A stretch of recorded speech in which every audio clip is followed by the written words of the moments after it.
Tick-tock, time to rock. Good evening, good morning, good afternoon to everyone from all around the world. As you can see, I'm here with the great Anthony Rodgers. Anthony, what are we doing here? Well, I'm putting up with you. Yeah. And I'm putting up with David Wood, which nobody should have to endure.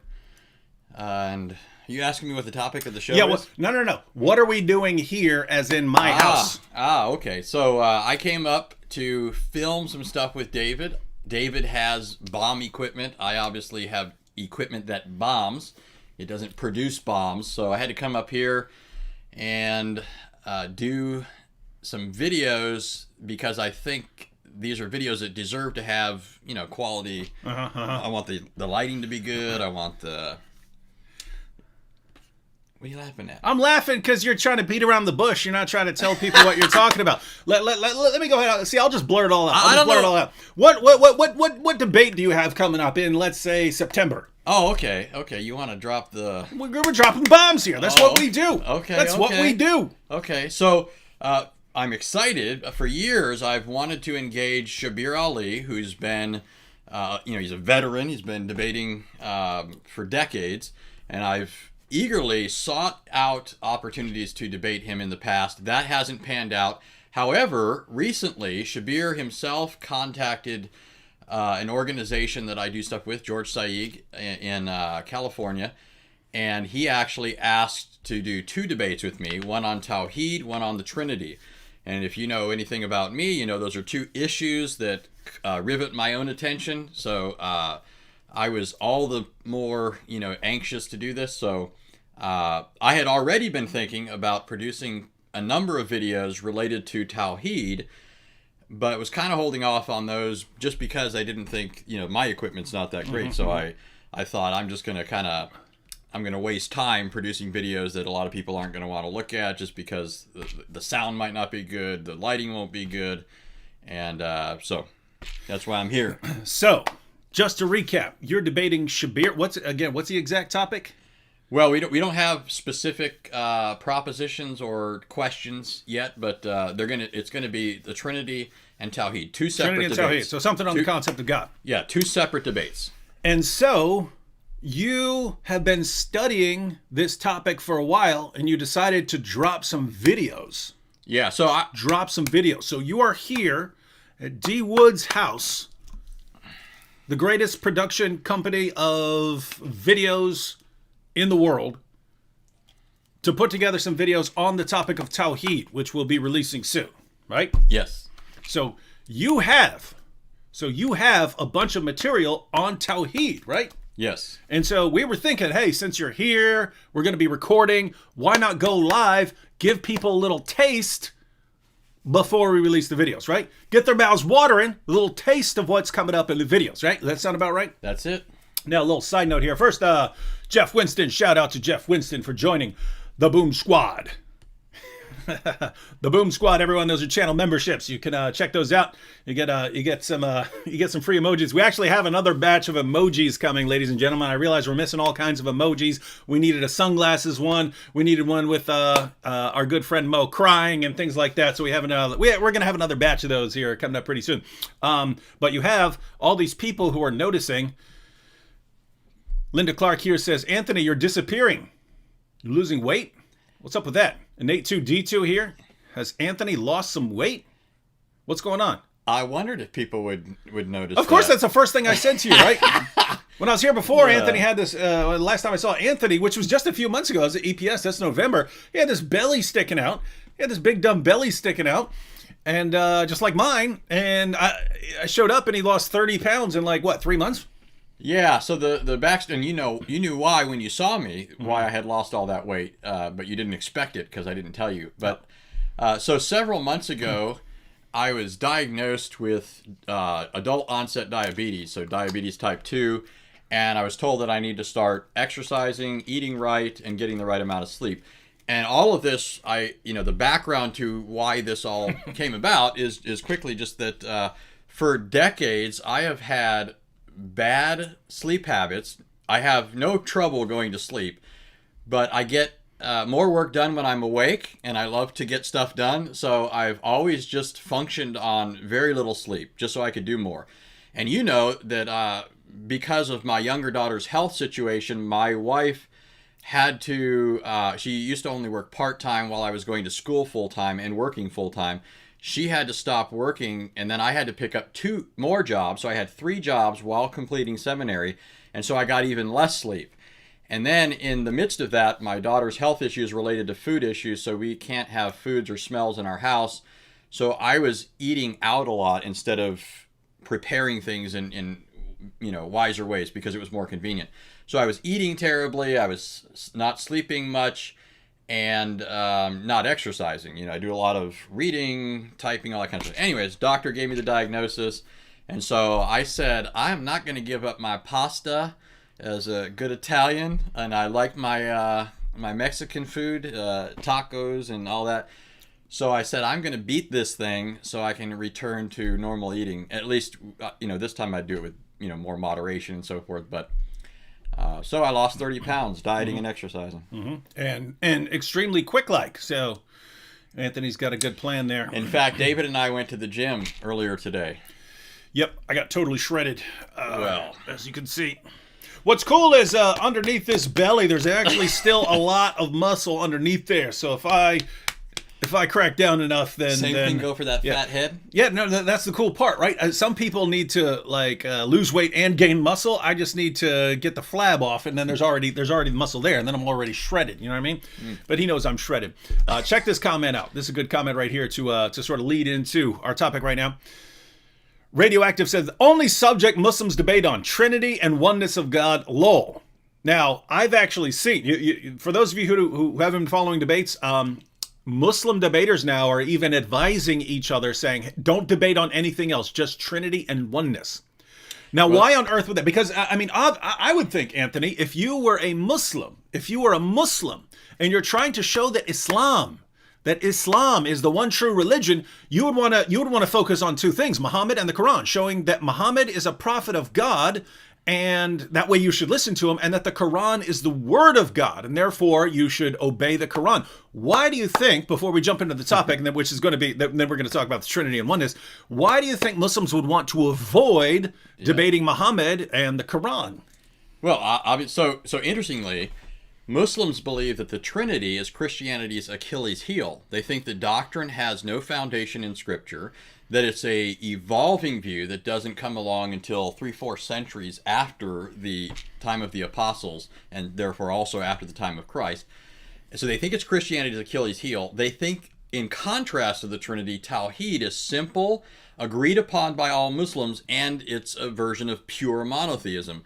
And so for those reasons, that's why they'd want to focus in those directions. But the reason they'd want to focus on those and, look away from Muhammad in the Quran is because Muhammad, as I've said in the past, and as you said, even more often, he's a scurrilous individual. Nobody wants to shine the spotlight on Muhammad. It's fine in the context of their mosques, in the context of, a predominantly Muslim situation, to talk about Muhammad, to focus on, the fact that Muhammad liked to pray and so forth. Never mind what he was doing between prayers. Never mind the stains on his garments because of what he was doing between prayers. Never mind all those sorts of things. In those contexts, they'll focus on what at least could be pretended to be positive things. But in the context of a Christian debate with a Muslim, obviously, we're not going to be talking about the stuff that they tell as nursery rhymes to their children. We're going to be talking about stuff that's in the Sirah literature, stuff that's in the Hadith, stuff that's in the Quran itself. So, so basically, once you put Muhammad on the table, there's so much we can talk about. Once you put the Quran on the table, right, then it's basically, there have been Muslims, because I've been in several debates on Muhammad. They learned pretty quickly that that is not the way to go. That is not a good direction, because here's the idea. The apologists and the scholars want to keep their people ignorant, right? They want to keep people in a state of ignorance, not knowing all these things, the kind of things that, as Anthony would point out, the kinds of things that we're going to talk about if you put Muhammad on the table or you put the Quran on the table, right? They want to keep them in a state of ignorance. But if you say we're having a debate and we all show up to the debate, they know the kind of things, right? All the things that they want to keep off the table. things that they don't want Muslims ever to hear about. So Muhammad having sex with a 9-year-old girl, Muhammad constantly being covered in semen. Where's all that semen coming from? Muhammad taking the divorced wife of his own adopted son after causing the divorce by lusting after her. Muhammad buying, selling, owning, and trading black African slaves, and his followers institutionalizing the African slave trade 1,000 years before the United States ever existed. All of these things, Muhammad getting caught having sex with his slave girl and then swearing to his wives that he would not do it again when they complained because he was doing it in the bed of one of his wives while she was out running errands. Muhammad getting caught making an oath that he would stop and then being ordered by Allah to break his oath to his wives. Muhammad receiving revelation saying no more than 4 wives, but then having 9 and getting more revelation saying it's okay for him. All these things that we would point out. The goal of a Muslim apologist is never to allow Muslims to even hear about these things. You don't want to have to explain it. The best way to not even have to explain it is for people never to hear about it, ever. And so, same thing with the Quran. You bring up all kinds, people don't want to know about the wife-beating passages or the taking sex slaves passages and things like that. They don't want people to know about these things. So, what do they want to do? They don't want to put these things on the table where we actually get together and discuss them. What do they want to do? Just talk about oneness, because, oh man, Islam's so easy to understand. It's just one God. Oh, one is easy to understand. Christians, 3 in 1. No, that's confusing. So they have a confusing view. We have a very easy to understand view. And if we know anything about God, we know that he's going to be really easy to understand, not all hard to understand like the Christians, right? God's going to be so easy, right? I mean, if you think about things like quantum mechanics and the theory of relativity, these are things about the creation. They're very, very difficult to understand.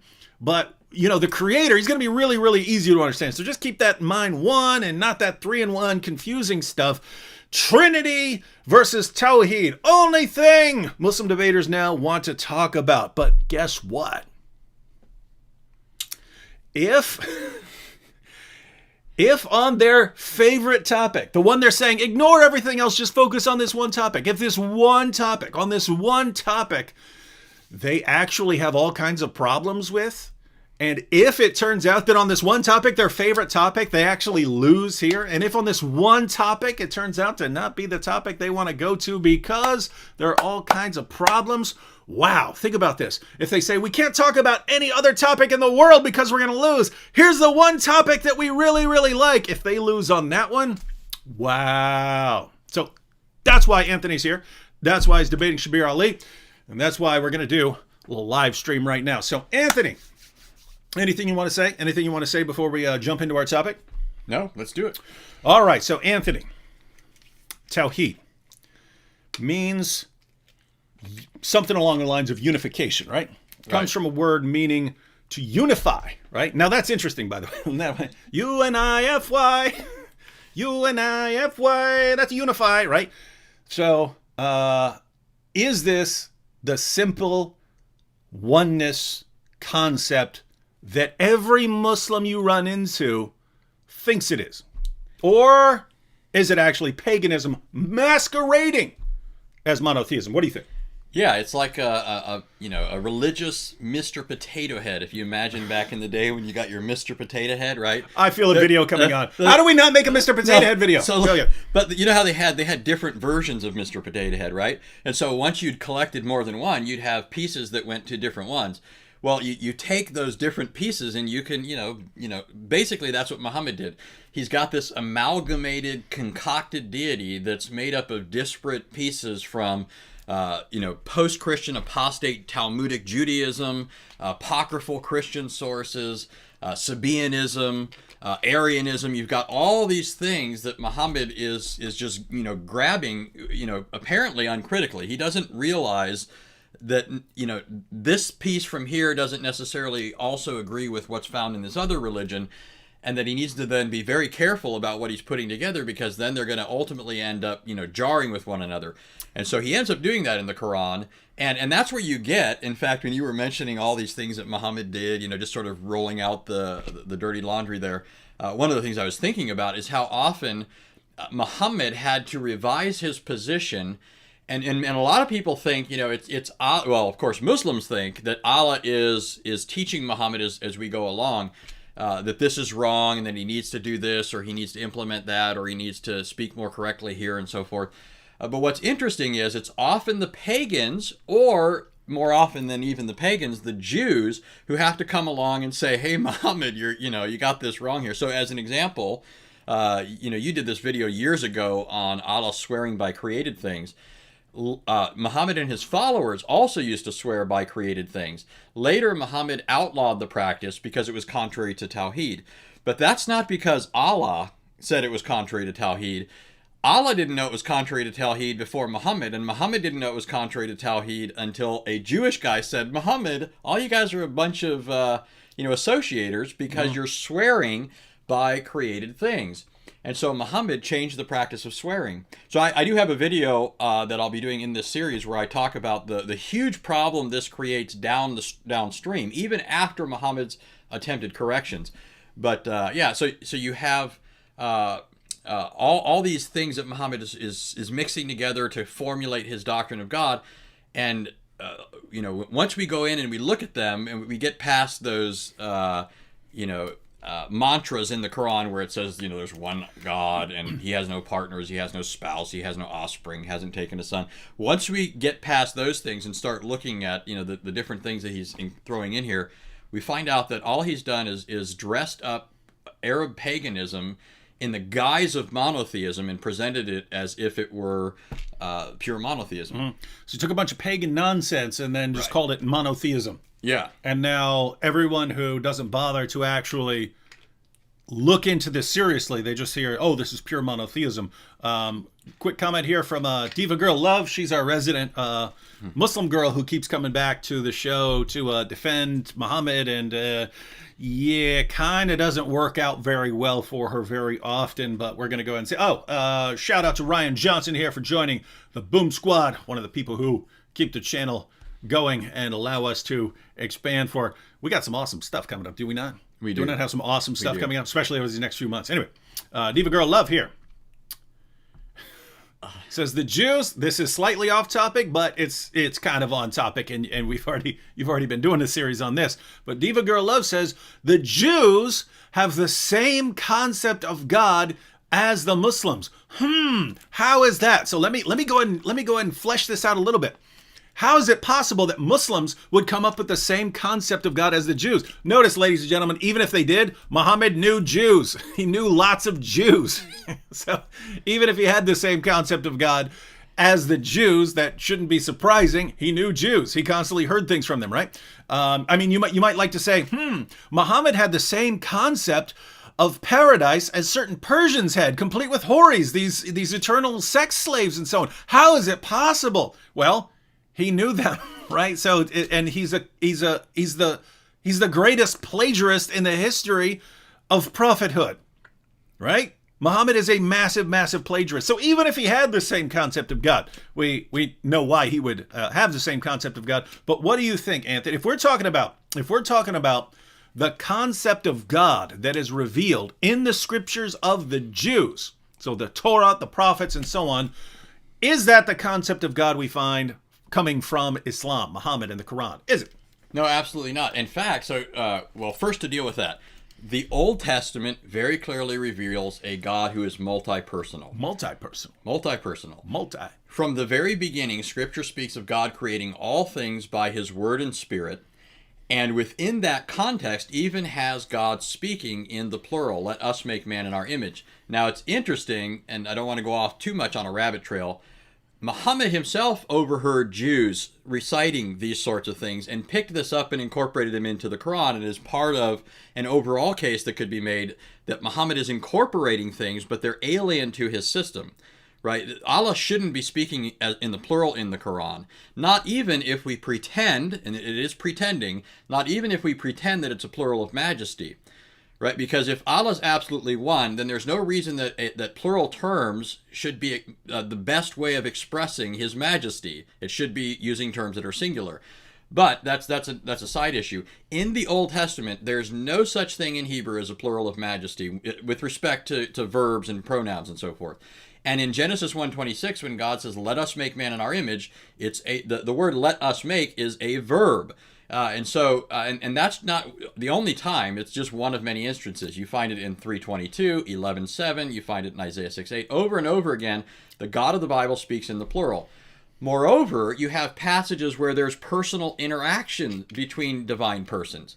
You have, for example, in Genesis 18, God appearing in human form to Abraham and telling Abraham that one of the reasons why he's come down is he's going to go down and judge Sodom for the outcry that has come up to heaven. So he's going down into Sodom. Later, when you get to chapter 19 and God is in Sodom, he's there, he's physically, he's appeared in human form. And it says, the Lord, who's on earth, rained fire and brimstone from the Lord out of heaven. And again, the Hebrew is crystal clear here. It explicitly speaks of Yahweh raining from Yahweh. It uses the divine name twice, and it has a preposition. In fact, it even has the direct object marker, indicating that there's a subject-object distinction here. Yahweh raining from Yahweh. You find that sort of thing over and over again. Now, here's where it gets even more interesting. When Old Testament Jews contemporaneous with Christ and prior to the time of Christ, reflected on these Old Testament passages, they had their own verbal concepts for relating this. One of the things that they would do is they looked in Scripture, for example, and they noticed that God's Word often seems to be treated as though it were a person, not just some sort of abstract utterance. So as an example, in Genesis 3, it says they heard the word or the voice of God walking in the garden in the cool of the day. How do you hear a word walking, right? It's not they heard the word or a word spoken. It's the word walking. That's what they hear. In Genesis 15, it says that the word of the Lord appeared to Abraham and spoke to him. So again, notice it's not the word that was spoken. It's the word who appears and speaks to Abraham. So what the Jews would do is when they would see these personal distinctions in the Old Testament related to two persons called Yahweh, is they would refer to one as Yahweh and the other, who's also Yahweh, they would refer to as his word. In Aramaic, it's memra. In Greek, it's logos. Right? Now, let me just read for you one passage. This is from an intertestamental book. This is written by a Jewish person, received by Jewish people, used by Jewish people, not as scripture, but as pious religious writings, reflective of belief of Jews at the time. So this comes before Jesus, before the apostles. Listen to how they speak. This is from the Book of Wisdom, chapter 9, verses 1 through 4. God of my ancestors, merciful Lord, by your word you created everything. By your wisdom you made us humans to rule all creation. Now that's just one chapter, but go back and listen to how clear this becomes. This is chapter 18, verses 14 through 16. This is referring to the night of Passover when God slew the firstborn of the Egyptians to rescue Israel from Egypt. When peaceful stillness compassed everything, and the night in its swift course was half spent, your all-powerful word from heaven's royal throne bounded as a fierce warrior into the doomed land, bearing the sharp sword of your inexorable decree. And as the word alighted, he filled every place with death. He still reached to heaven while he stood upon the earth. So notice, they're talking about God's word. They speak of the word as an occupant of God's throne, and of the word descending into the world, bearing a sword in his hand. And throughout the Old Testament, whenever you see that, it's always the sword of divine judgment. God's the one wielding the sword. And it says that he's the one who filled the land with death, and he reached to heaven even while he stood upon the earth. In other words, he remained transcendent. He's omnipresent. His entering into the world isn't to be understood as though he's limited to some place. Now, one other point I want to make that's very interesting that I haven't made in the series yet. So the observation I'm making right now is that pre-Christian Jews recognized this reality in the Old Testament. And I didn't say anything about the Spirit, but I could easily go on and add what was said about the Spirit. But post-Christian Jews, especially the Talmudic rabbis, now see that there's a problem with this idea of a plurality of persons in the Godhead. And why is it a problem? Well, because this guy named Jesus came along claiming to be that other person that I was just talking about, right? Especially from Daniel 7, where it talks about two divine persons, the Ancient of Days, the Son of Man, both of whom are given divine attributes, right, and have divine honors accorded to them. So the Jews are saying we can't keep letting this idea be popular because this plays into the hands of Christians. So what you see in the Talmud and other rabbinic sources post-Christianity are efforts to suppress this. And I can point out the sources that show just how much they're doing that. But what's interesting is, if this was a Christian Jewish belief, even if some Jews are suppressing it, you'd still expect to find other Jews kind of holding on to it, right? And if you find any Jews holding on to it later, this has to prove just how firmly entrenched this was in Jewish sources. And the fact is, you do find this sort of thing even after the time of Christ in Jewish sources. So you even have, for example, Maimonides, who's one of the most famous rabbis, a medieval rabbi, debating with Nachmanides, another famous rabbi, over how to understand certain Old Testament passages, especially passages related to the angel of the Lord, right? The angel of the Lord is a misunderstood phrase. People think angel means a creature, but the word angel just refers to a manifestation or a messenger, and it could refer to an angelic creature, or it could refer to a human being.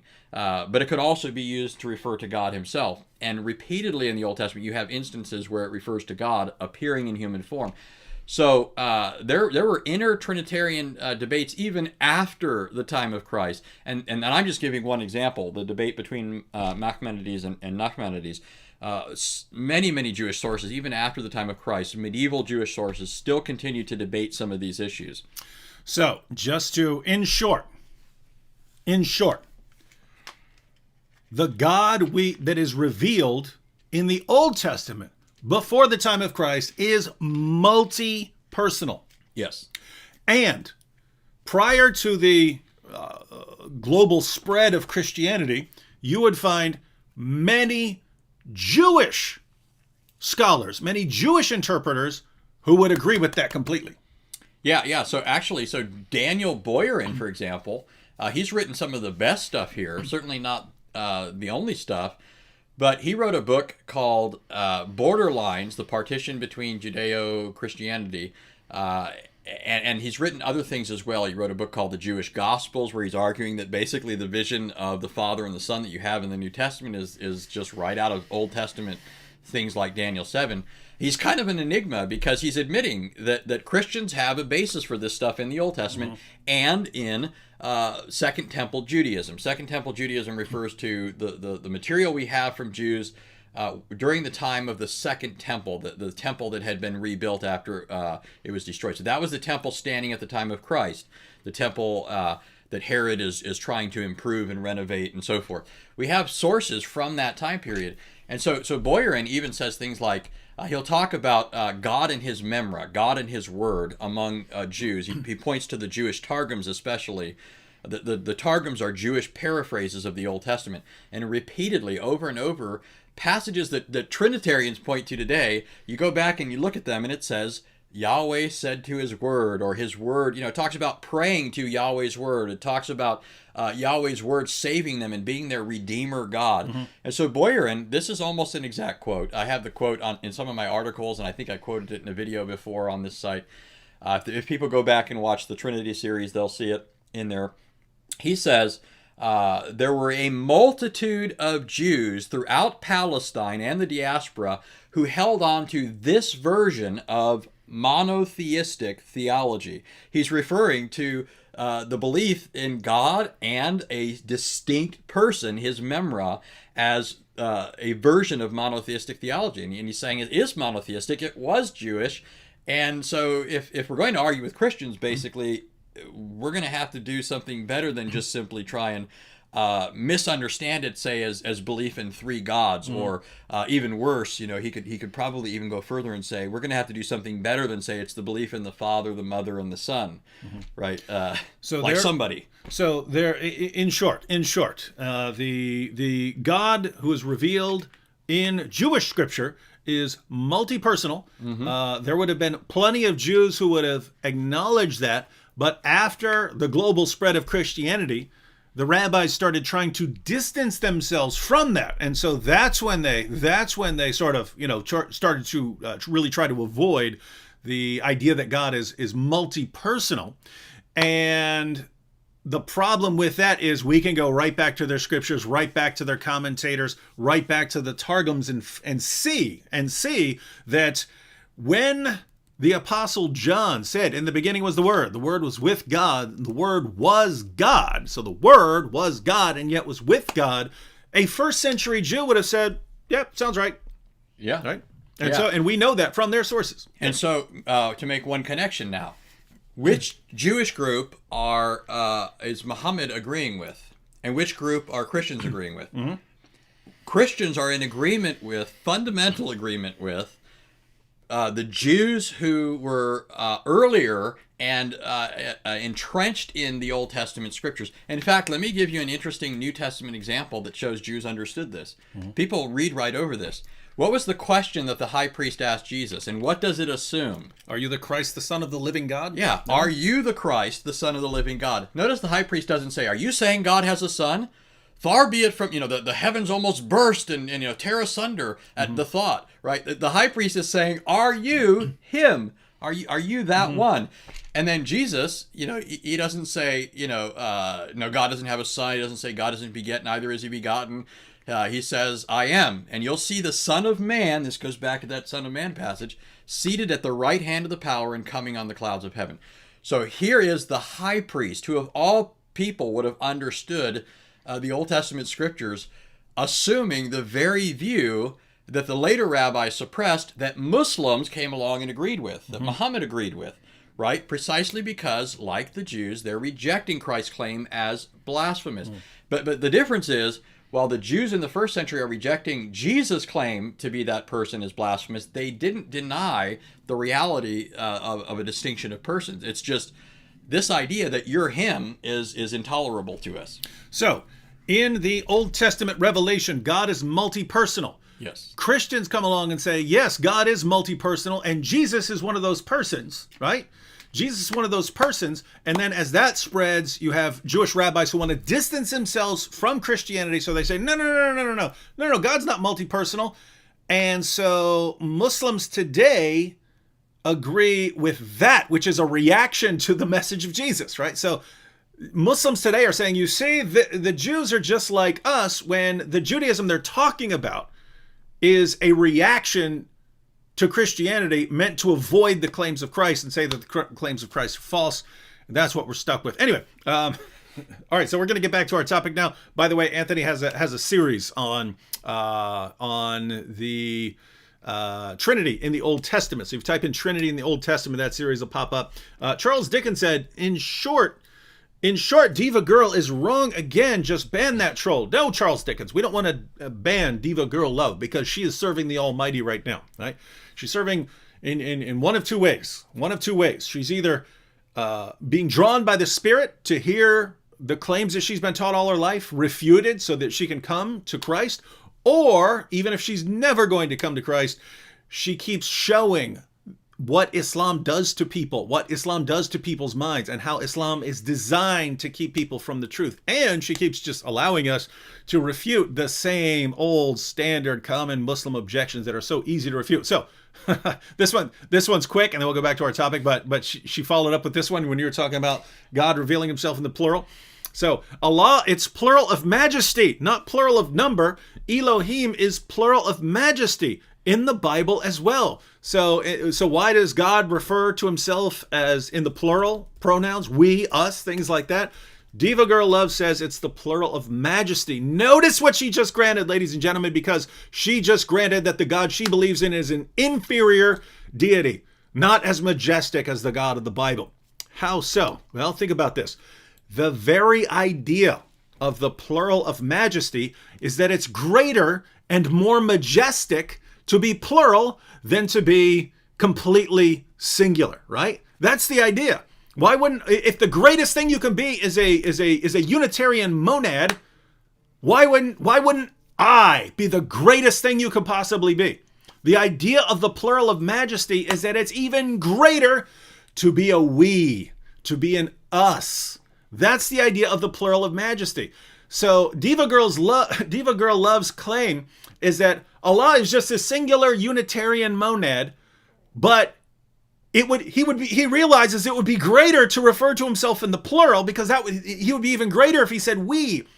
He would be more majestic if he were plural. So Diva Girl Love is saying, yes, poor Allah, he's not plural, but he talks about himself in the plural because that's the plural of majesty, meaning he understands it would be more majestic to be plural. What does this mean? What it means is, well, Muslims seem to understand that one God would be the greatest thing you can be, and yet even their God seems to understand that he would just be so much greater if he were just plural.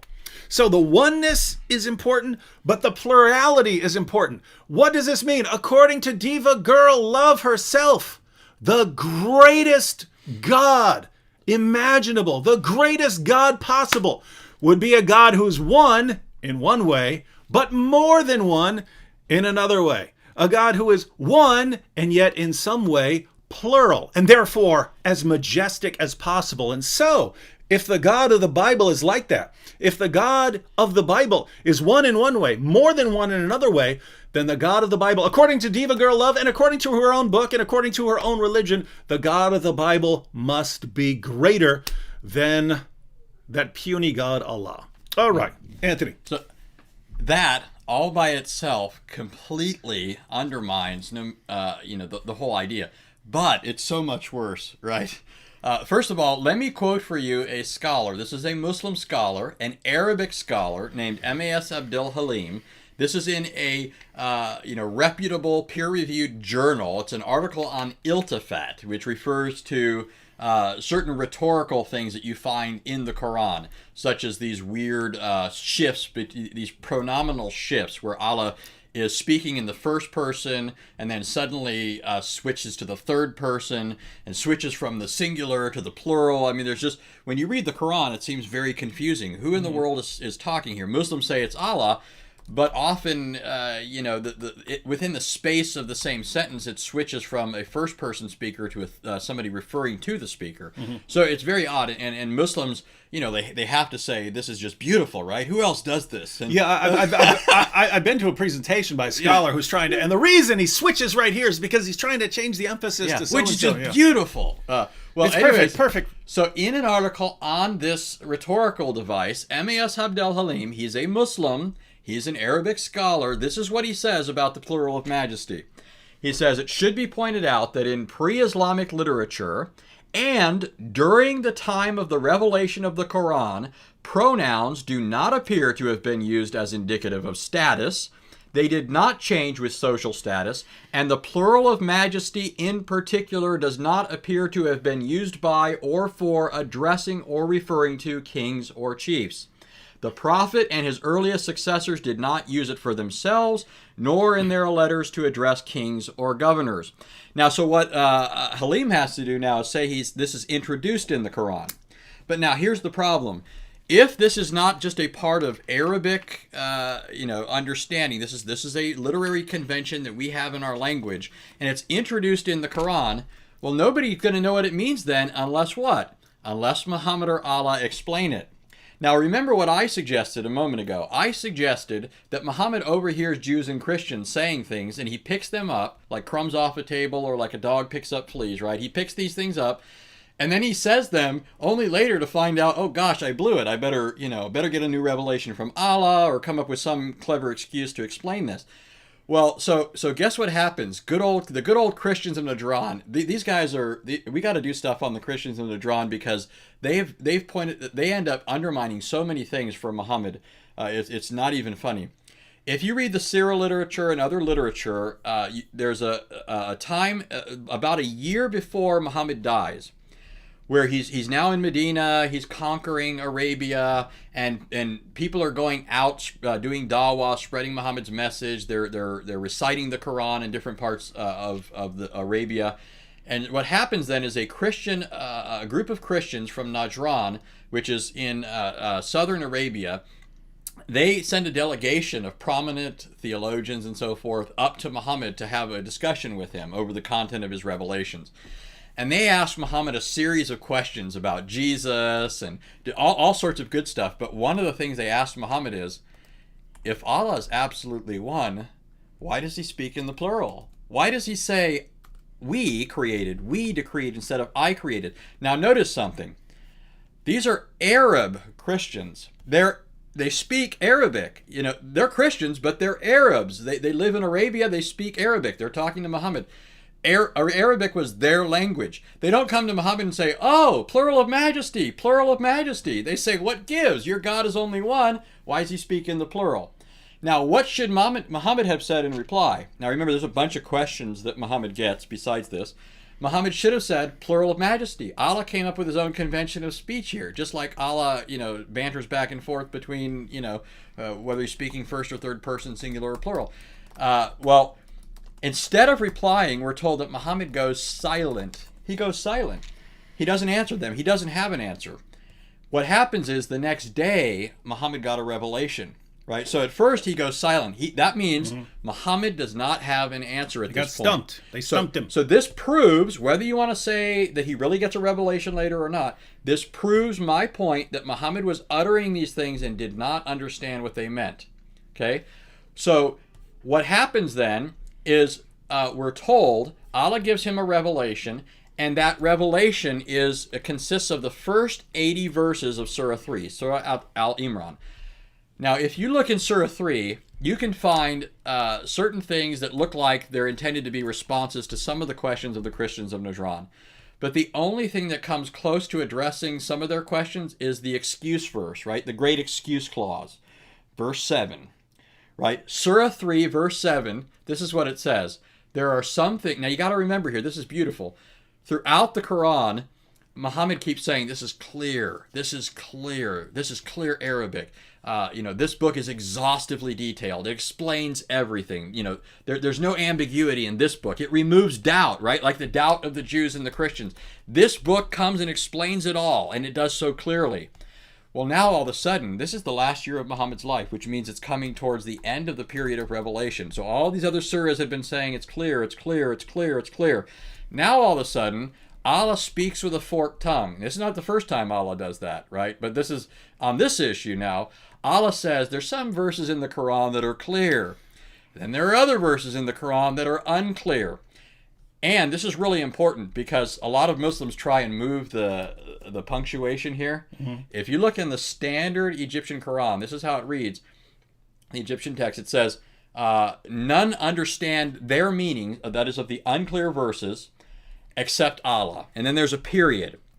And then it says, those who believe, they believe in the whole thing. They say it's all from our Lord. And what it's saying is, even though they don't understand these portions of the book, they just say we believe because it's from Allah.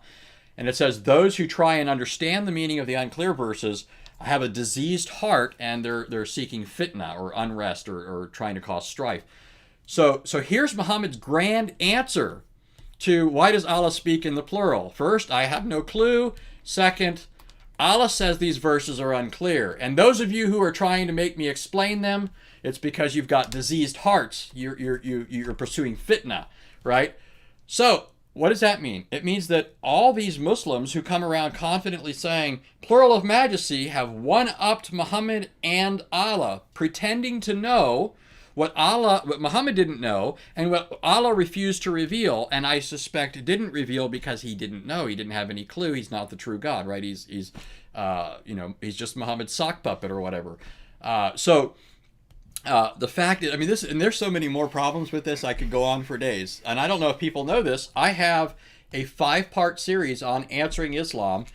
It's at least a decade old or so. I don't know exactly when I did it, where I survey the use of plural pronouns in the Quran. I take the first 7 chapters where there are hundreds of plural pronouns, and one of the things I show is it's not even consistent. They say that the plural of majesty is, the singular is used when he wants to assert his nearness, his closeness, and the plural is used when it wants to assert his majesty. Mm-hmm.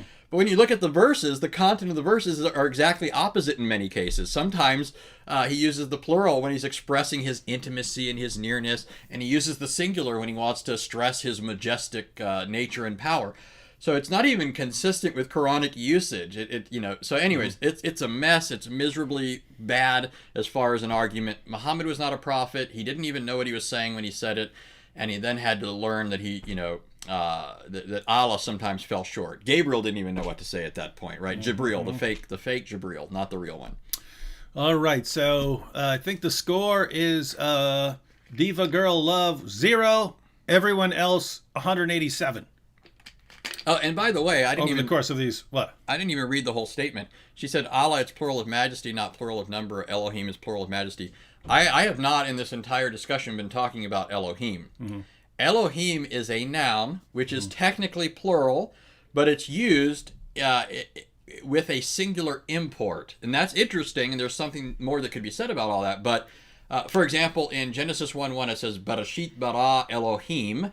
The word bara is singular, means he created, and then the one doing the creating is Elohim. So Elohim is plural, used in conjunction with a singular verb. So in some sense, God can be referred to with a plural noun, but when he acts, it's spoken of in the singular, as though he's one being. Whatever the implications are of that, I haven't been talking about that. When Genesis 1:26 says, let us make man in our image, it's not Elohim. Okay, that's a verb, and it has the plural suffix. It's saying that the one doing this is there's a plurality involved here.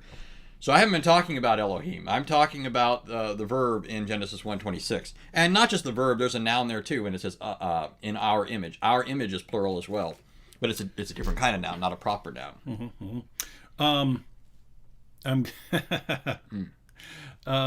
Yeah, so sorry, Diva Girl Love, things not working out too well for you, but your next comment's actually going to lead us back into the discussion here. So Diva Girl Love, for all of those of you who are sick of Diva Girl Love, be patient, my friends. Even with someone like Nabil, it was these kinds of questions and objections over and over and over again for years. So it's good to learn how to deal with them. But right here, and the reason I'm pointing this one out, the last one out is these are very common kinds of claims, right? Allah is outside of its creation. Wow, she called Allah an it. Allah is outside of its creation. The Creator cannot be contained by its creation. The Creator cannot be contained by its creation. So Allah is just completely outside, right? Let me read a passage from the Quran, and we'll see how Diva Girl Love not only gets Christianity wrong over and over and over again, she even gets Islam wrong over and over and over again. So I'll read from Surah 27 here. Surah 27, verses 7 and 9. Story of Moses and the burning bush, right? So, when Moses said to his people, I observe a fire and will bring you news of it, or I will bring you a flaming brand, and perhaps you shall warm yourselves. So, when he came to the fire, he was called, Blessed is the one within the fire and those who are around it. Glory be to God, the Lord of all being. O Moses, behold, it is I, Allah, the Almighty, the All-Wise. Did y'all catch that? Moses sees the fire, the burning bush. He goes over there. Hey, maybe I'll be able to, help start a fire here. I'll take a branch over there, and then we can start a fire. So he goes over to it. And the voice comes out of the fire, O Moses, blessed is the one who's in the fire and those who are around the fire. Who's the one in the fire? Because the voice then immediately says, I am Allah. Who's in the fire? Allah's in the fire. But wait a minute, Diva Girl Love said Allah's outside of his creation, its creation. The Creator cannot be contained by its creation. Well, wait a minute. Allah was in the fire. So wait a minute, Allah can be in the fire? If Allah can be in the fire, why can't God be in human flesh? Why would that be impossible if God can be in the fire? Or we can go with your statement, and Allah is completely outside of its creation and cannot be contained by its creation, in which case the Quran's a lie. So Islam is false, Muhammad's a false prophet, because he said Allah was in the fire, right? So that's one problem. Second, you're not even consistent with the hadith here. Let me just read one hadith so you guys can see what Allah is truly like. Here we have Sahih al-Bukhari, 7494, narrated Abu Huraira. Allah's messenger said, every night when it is the last third of the night, our Lord, the superior, the blessed, descends to the nearest heaven and says, is there anyone to invoke me that I may respond to his invocation? Is there anyone to ask me that I may grant him his request? Is there any asking my forgiveness so that I may forgive him? Now think about the structure of the universe according to the Quran and the Hadith. There are 7 heavens. These 7 heavens are areas that are enclosed by these domes. And there's a 500-year journey. So this is within space. This is within creation, ladies and gentlemen. So there are these 7 heavens that are sort of like domes above the earth, right? There's a 500-year journey in between each one of them. According to Muhammad, when it gets to a certain time, so every night when it is the last third of the night, Allah descends from above the heavens down to the lowest heaven, the closest one to us, right? And then he comes to our heaven so he can hear if anyone's praying for us. Now, Anthony, does that sound like someone who's outside of its creation? Or does that sound like someone who's traveling around in creation and someone who has to get close so he can hear, close enough to hear? Notice, he can't hear from where he is normally. He has to get close enough so he can actually hear the prayers coming up. Diva girl love, why are you lying over and over and over again about your God? And if you do not understand what your own sources say about God, and you clearly don't understand what our sources say about God, why, in the name of common sense, are you here every single time we go live trying to tell everyone else about things you've clearly never studied? And keep in mind, Diva Girl, I'm not just talking about you. This is like almost every follower of Muhammad I'm aware of, right? Doesn't study the Quran, doesn't study the Hadith, doesn't study the Sirah, doesn't study the Tafsir, doesn't study the New Testament, doesn't study the Old Testament, has never studied anything, but then comes and tries to tell everyone some things that he heard from his mom and dad and state them as fact to people who've dedicated their entire lives to studying these things. Why does Islam do this to people? Ladies and gentlemen, why does Islam do this to people? How can this be the true religion when this is the impact that it has on people? All right, Anthony. So now we're getting back to Allah. Allah, outside of his creation, cannot be contained by its creation. Tell us what you think about the great God, Allah. Yeah, so I think, this is one of, again, now let me just say one thing real quick.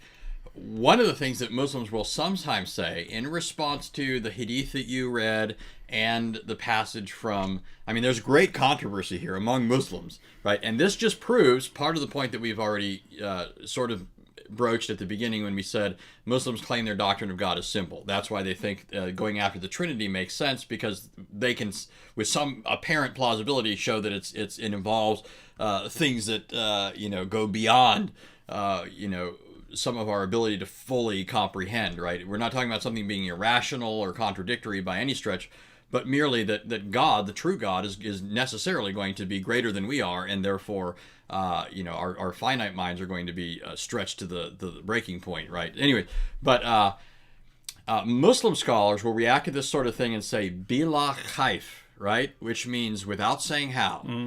Right, so some Muslims will accept these statements at face value. They'll take them literally. They'll say this is how they were intended, but we don't try and understand how that is. We just accept them.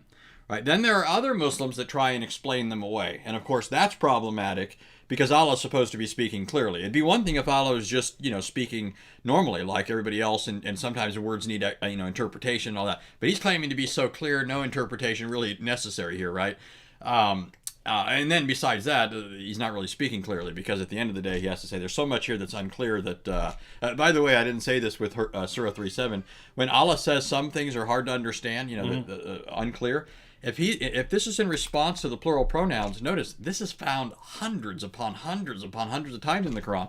That means there's hundreds upon hundreds upon hundreds of verses where Muslims can't say what they mean, at least as touching upon that issue. Well, we can even stretch that further, right? If he says that the mother of the book? Yeah, the clear verses are the mother of the book. Yeah. The clear verses are the mother of the book. But Muhammad elsewhere says that the mother of the book is Surah Al-Fatiha, right? Surah 1, right? The first couple of verses, the first few verses of the Quran. 7 verses of the Quran are I've wanted to make a video titled something like 99 point whatever % of the Quran is unclear according to Allah, and actually just do the math for people. But that'd be funny. So I think, though, to move on a little bit, I think that Muhammad, again, he's splicing things together.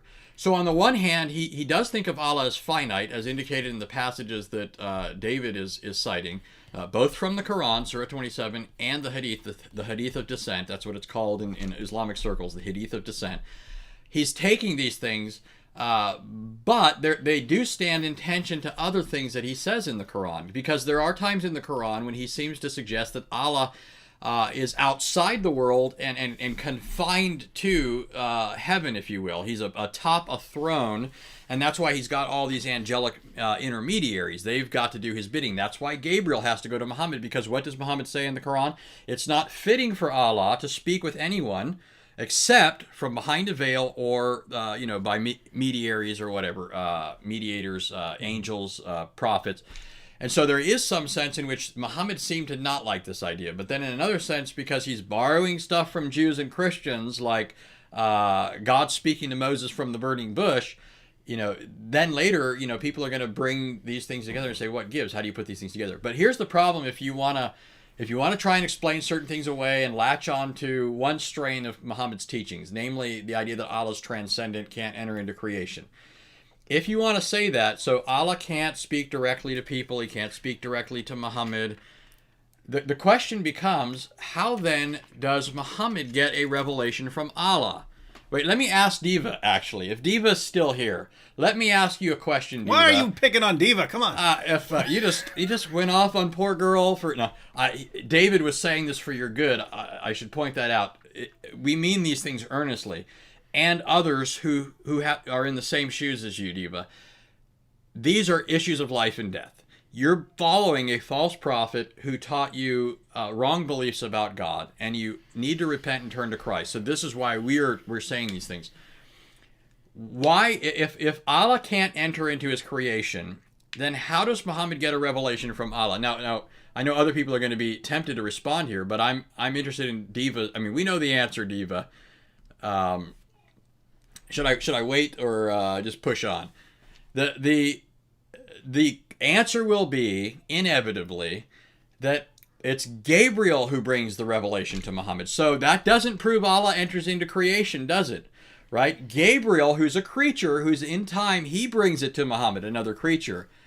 If Allah can't enter into creation to speak directly to Muhammad, how did Allah get his word to Gabriel?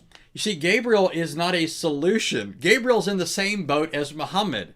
He might be greater than Muhammad, but he's still a creature. There's still an infinite gap between him and God, which means if in principle Allah can't enter into his creation to speak with one of his creatures, Muhammad, then he can't enter into creation to speak to one of his creatures, Gabriel, so Gabriel can then be like a mailman and get it to Muhammad.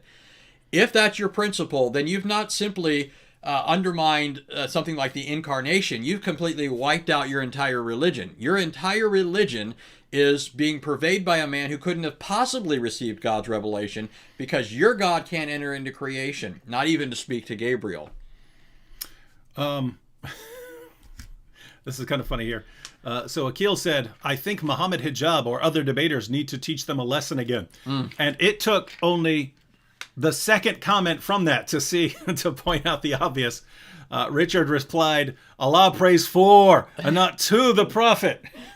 You remember that? Yeah. You guys remember? Yeah. So I pointed out that according to the Quran, Allah prays for Muhammad. And then I said, Muhammad Hijab refuted you by saying, no, he prays for not to. And the Muslim audience cheered, yay, thank you for refuting him. And then he bragged about how he schooled me on the Arabic when he agreed with exactly what I said. But Anthony, this is one of the many problems, namely that if Allah is trying so hard to emphasize his perfect absolute oneness, he does a really bad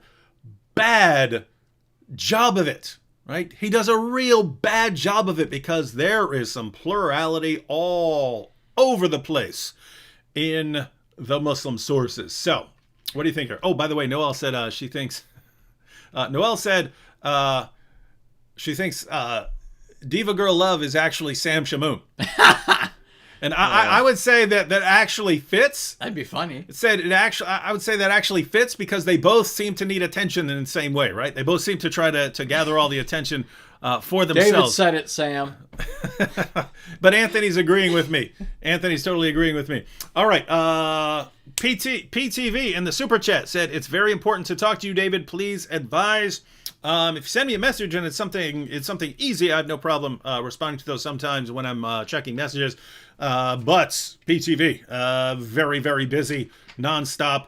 And if I responded to 1/10 of the request for discussion that I get, I would never have time ever to make videos. So if it's important and it's quick, yeah, let me know. And you can go ahead and contact my email. All right, up, look, Sam Shamoun.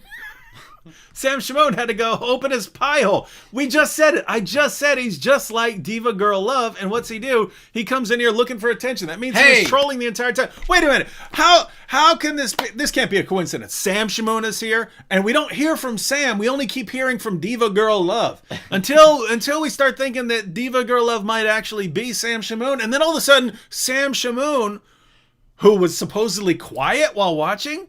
Does that make sense to you? Sam's quiet while watching? Come on. You're busted, Sam. You're busted. All right. Back to you, Anthony. What kind of job does Allah do if the Islamic concept, right? So we're not talking about the concept of God that's actually revealed in the Muslim sources. But if what Muslims say about God is true, then is Allah doing a very good job of keeping that concept of God going in the Muslim sources? No, it's certainly not. First, he couldn't reveal himself, but then what he reveals ends up being an amalgamation, as I said, of sources that don't fit neatly together, right? And then it takes people to come along, and one of the things I'm going to point out in the video series that I'm going to do is the problem. This is not only true of Muslims, but it seems to be true of them to a greater degree than a lot of other people. People like to compartmentalize things. We have beliefs that don't fit together, and what we try to do is keep them separate from each other. We want to hold on to these different ideas that don't work together. And so Muslims will read passages of the Quran that talk about Allah being one, and they'll read other things in the Islamic sources that contradict that, and try as best they can to keep those two things apart. It's our job as Christians to come along and make them access both compartments at the same time. Mm-hmm. Right. Look at this while looking at this. And so that's one of the things I'm going to do in the series. But I don't know if you want me to give an example at this point. No, this is a perfect place for the example. I want people to understand the point, right? I want people to understand the point. We started off the live stream by sort of pointing out the significance here, right? Muslim debaters are actually advising other debaters. Guys, we need to stay away from other topics. Don't talk about Muhammad. Don't talk about the Quran. Just stick to this one issue. This one issue, Tawhid, this perfect simplicity, this easy to understand theology. What happens? What happens if they want to avoid every other topic under the sun and they say, this is the only topic we really like because this is our strongest point? What happens if that one point that they think they can actually win on is incredibly, incredibly flawed? If they actually are if Muslims themselves only think they have a good point here because they don't even know what's in their sources and they don't realize how messed up their sources are. That's the question. And Tony here has pointed out. Tony has pointed out where you actually want to go. Right? Muhammad, in putting together the Quran, drew from so many different texts, from so many different sources, from so many different religious teachings, that he ended up with this kind of Frankenstein monster made up of pieces of all kinds of different things together. And in this case, they just don't go together. They just don't go together. Muslims, for many, many centuries, have been ignoring how these teachings are in tension and conflict and how the claims are actually contradicting each other. For 14 centuries, Muslims weren't free to say, wait a minute, I think we got a problem here. This is saying one thing and this is saying something totally, completely different. Why? As soon as you said that, you're calling Islamic theology wrong. You're saying that Islam is not this clear religion of God, and you'd get your head chopped off for saying that. So it's been built into Islamic thinking that you stay away from these things, right? Keep your mouth shut and just believe what you're told. Don't think about these things and don't figure out how to reconcile them. So if that's what Muslims are being indoctrinated to do, the role of the Christian apologists like Anthony is to come in there and say, Actually, you've been ignoring these things. You've been keeping these things separate. You've been living as if as if you don't have a problem here. Wrong. I'm going to go ahead and show you what happens when I bring these things together, and you see what a big problem you have on your favorite issue, the issue that you think is your bread and butter. All right? What do you got, Anthony? Let me read something really quickly. This is from a Muslim, and it's just a very straightforward statement about the subject of Tawhid. So Tawhid is the name. We said that already. Tawhid is the name for their doctrine. Another word that they use to refer to the more general area that we would normally refer to as theology or what have you is Aqidah. So in dressing Aqidah, specifically with respect to Tawhid, this is what a Muslim says. This is from Al-Tamimi in his book on Allah's names and attributes. And listen to how he speaks of this at the beginning, towards the beginning of his book. He says, the realm of the names and attributes of Allah is regarded to be one of the most dangerous areas because of the fact that it has been the subject of severe and complex differences. Okay, so this is not your average Muslim dawahgandist, right? The person who, through propaganda techniques, is out spreading dawah, saying this is pure monotheism, it's simple, it's agreed upon by all Muslims. This is a Muslim scholar who's writing something that will mostly only be seen by other Muslims. And he's dropping the guard, and he's speaking the truth as it actually is. This is a severe, this is a complex issue that Muslims have had severe differences on. And when he says severe, you know what severe means in Islamic context, right? This means losing your head, it's that kind of thing. It's not severe like, Christians having a severe disagreement on something and everybody goes home and goes to sleep. It's, heads rolling. So Muslim scholars actually admit this sort of thing.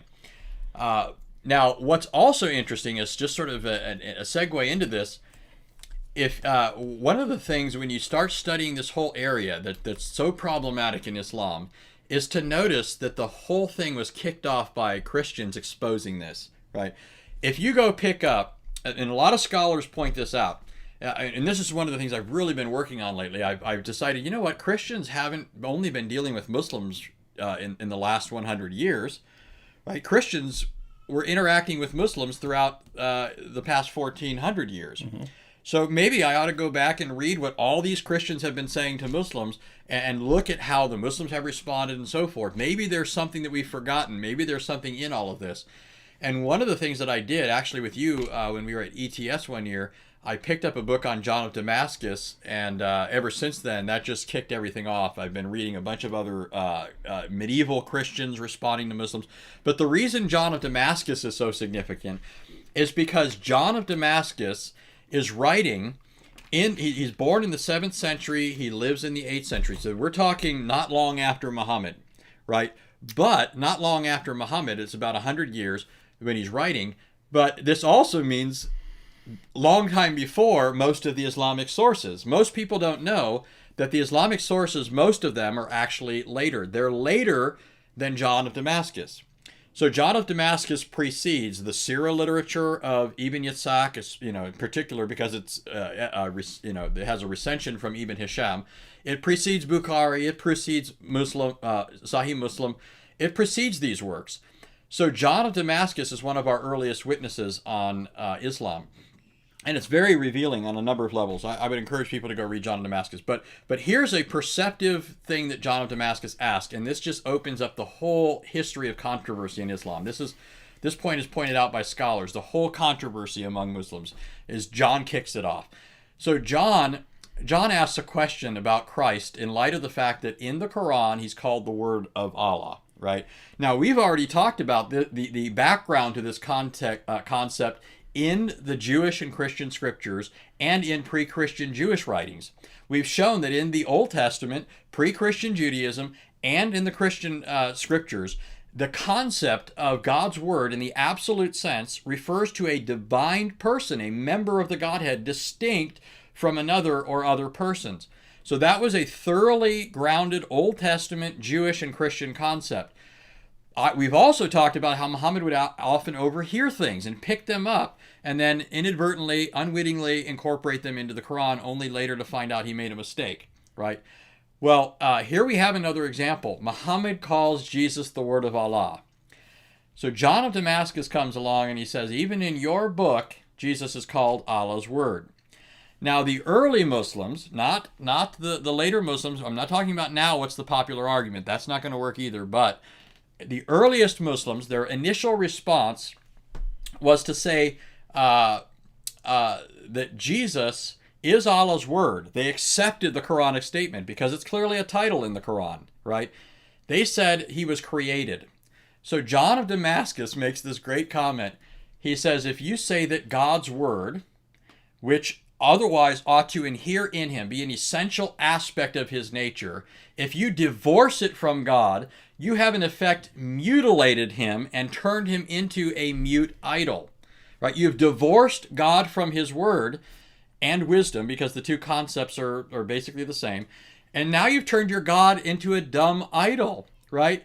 So now Muslims had to become more clever. Allah, the dumb idol. Yeah. Okay. Yeah. So now Muslims had to become more clever. This is where you start to get the more popular argument.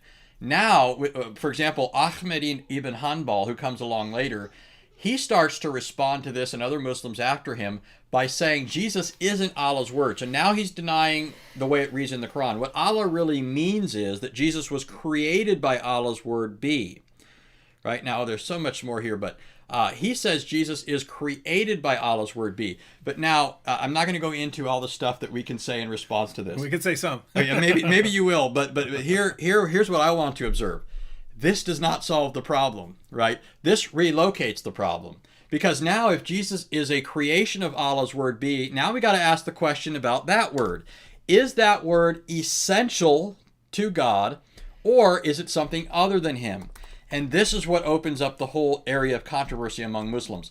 The earliest Muslims said, hey, look, I don't want to say earliest, but certainly early, right? You've got all these different sects early on, right? But among them, one of the earliest, in fact, the dominant party in Islam from the 8th to 10th centuries, they were known as the Mu'tazila. And even before them, you have the Jamia, and in both of these groups say Allah cannot have an eternal attribute of speech, and the Quran can't be eternal, because if we say that, then we've introduced multiplicity into our understanding of God. So the Quran has to be a creature of God. And they even said, you can't interpret passages like Surah 27 to mean Allah spoke, because what does that assume? It not only assumes Allah's appearing in time, but speaking assumes all sorts of things, right? There's sequence, one letter, one sound is before or after another. There's just all these problems, and they're saying that just can't be. And so once again, the Mu'tazilites end up doing the same thing John of Damascus pointed out before Muslims tried to scramble and come up with a new argument. They divest God of his attributes, not just the attribute of speech, by the way. They're saying he can't have any attributes, because if we say that, then we're saying there's some kind of multiplicity associated with Allah. And we know what the Quran says about multiplicity, right? Say not three. Well, if Allah has a multiplicity of attributes like the Quran and all these other attributes, then we have to say not 99, or we've got a bigger problem on our hands, right? Well, in response to the Mu'tazili, another group of Muslims came along. Well, they're actually there at the same time. They're the traditionists, okay? Men like Ahmed bin Hanbal. And they're arguing, no, Allah does have attributes, including the Quran. The Quran is Allah's eternal speech. But guess what the Mu'tazilites said to them? They said, well, okay, you call us divestors. You say that we're mutilating God, to use John of Damascus's terminology. They say you're guilty of associating partners with God, the Quran, and not just the Quran, every single one of Allah's other attributes. If you have to think of this, the Quran is your sort of benchmark here. If the Quran is Allah's eternal speech and it's not Allah, okay, this is what they mean by an attribute, something that is somehow associated with him, but it's being predicated of him, which implies some kind of distinction, right? I don't want to get too technical on you. All you need to know is that Muslims understood this to mean that the Quran is distinct from Allah, okay? But if that's true, that's only one of his attributes. All of his attributes have to be like that. And so the Mu'tazili said, you guys are guilty of being associators. We're mutilators, you're associators. And what does that mean? That means they're all idolaters, right? Because if you mutilate Allah and turn him into a dumb idol, what are you worshiping? you're worshiping an idol. If you associate other things with Allah as eternal and uncreated, like his speech, the Quran, you've associated with him, which is idolatry. So either way, as mutilators or associators, you're idolaters, which is the greatest sin you could possibly commit in Islam. Okay, just a couple of other observations here. Well, actually, I'll break off there. I'll let you say something if you want about some of that. No, I'm good. We'll just we'll stick with that for a little while. PTV on the super chat says, "My friend David Wood, I don't have your email. Well, I don't want to post it here in the chat. There are all sorts of I guess bots and stuff that read where you post it. You can go to Answering Islam, answering-islam. .org and website there. Look up my name and stuff. It's got my email there. You can check it out there. I believe you can find it on my channel page. If you go to the About section or something like that, should be my email there. What are you pointing at? Diva Girl. You want this comment from Diva Girl? I don't know if you do, but that's it. Hang on, before that, Alan Rule said John of Damascus is a boss. We were just talking about John of Damascus before we came in here, and we're of the. That dude had some sick burns, and he's clearly thinking in a kind of different way from the way lots of even apologists and theologians think today in being critical of Islam. And so, we were thinking we need to go through there and make all those ancient sick burns known today, because this guy was totally wrecking Islam. All right, here you go. Anthony wanted it, not me. Anthony said, "Diva Girl Love said." Diva Girl Love said, David. I think this is why I pointed to it.